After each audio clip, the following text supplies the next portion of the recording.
রাজনীতির নেশায় শেষ হয়েছে হাজারো যুবকের ক্যারিয়ার এবং জীবন। কিন্তু শেষ হয়নি কখনো কোনো নেতার ছেলের জীবন এবং তাদের পরিবার।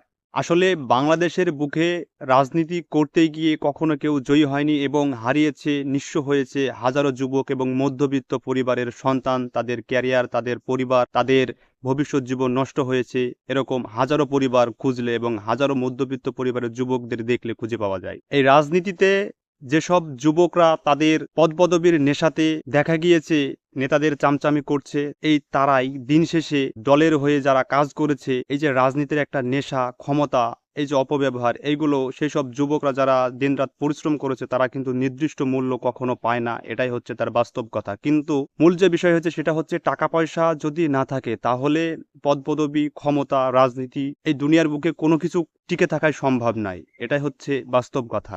আর রাজনীতি এমন একটি জায়গা যেখানে মানুষ নিজের আত্মীয় স্বজন এবং রিলেটিভ ছাড়া এবং টাকা পয়সা যদি থেকে যায় দেয়, তাকেই কিন্তু প্রাধান্যটা বেশি দেওয়া হয়। এটা আমরা বরাবর দেখে আসি। এখন মূল বিষয় হচ্ছে যুবক বয়সে যারা স্কুল পড়ুয়া ছাত্রছাত্রী তারা দেখা যায় যে পড়াশোনা পাশাপাশি রাজনীতিতে যোগদান করে এবং তাদের ভিতরে একটা অনুপ্রেরণা তৈরি করা হয় যে রাজনীতিতে তারা আসলে ক্ষমতা পাবে এবং ক্ষমতা পাওয়ার পর এখান থেকে তারা একটা পজিশন তৈরি করতে পারবে। কিন্তু তাদেরকে মূলত ব্যবহার করা হয় কারণ তারা মধ্যবিত্ত পরিবারের সন্তান। তাদেরকে সামান্য কিছু টাকা দিলে দেখা যায় যে তারা বিভিন্ন কাজে 10টা-5টা লোক নিয়ে এসে আন্দোলন, মিটিং, মিছিল করতে পারে। কিন্তু দিন শেষে দেখা যায় যে যারা পরিবার এবং যাদের অর্থনীতি ভালো এবং যাদেরকে দেখা যায় যে বংশপরম্পরায় পদপদবি পেয়ে আসছে তারাই ঠিক ওই পদপদবিগুলো এবং এমপি, মন্ত্রী, চেয়ারম্যান, মেম্বার তারাই হয়ে থাকে। কিন্তু যারা কঠোর পরিশ্রম করে রাজপথে মিছিল করে তারা দিন শেষে পদপদবিগুলো পায় না। এটা হচ্ছে বাস্তব কথা। কারণ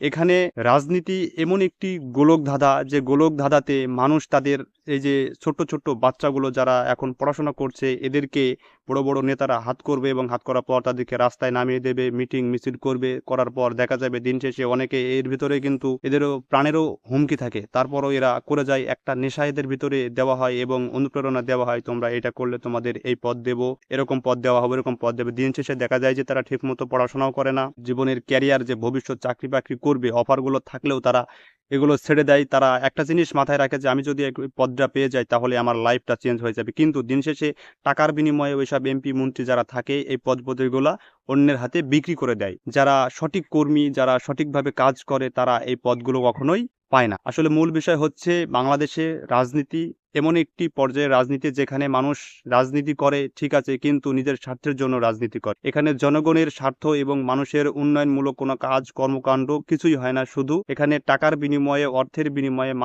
মানুষকে স্বার্থের বিনিময়ে এখানে রাজনীতি করা হয়। আর এই রাজনীতি যে জীবনে একবার করেছে তার জীবন তো ধ্বংস এবং তার সহপরিবার সহ এই রাজনীতির কারণে ধ্বংস হয়ে যাবে। কারণ রাজনীতি বর্তমান বাংলাদেশে করে কোনো শান্তি তো নেই এবং এই রাজনীতি করে কেউ কখনো জীবনে কোনো কিছু করতে পারে না। এই দেশের মাটিতে উন্নয়নমূলক কোনো কাজ কোনো রাজনীতিক ব্যক্তি করে গিয়েও এখনো পর্যন্ত ভালো নেই। এখন ছোট ছোট বয়সী ছাত্রছাত্রীরা দেখা যাচ্ছে রাজনীতি করছে তাদের স্বার্থের জন্য, রাজনীতি করছে তাদের পদপদবীর জন্য, হয়তো চাকরি পাবে, এটা পাবে, ওটা পাবে, কিন্তু দিন শেষে এরা কোনো কিছুই পাচ্ছে না। এটাই হচ্ছে মূল বিষয়। তো রাজনীতি বাদ দিয়ে পড়ালেখা করো, নিজের ক্যারিয়ার করো, পরিবারকে সময় দাও।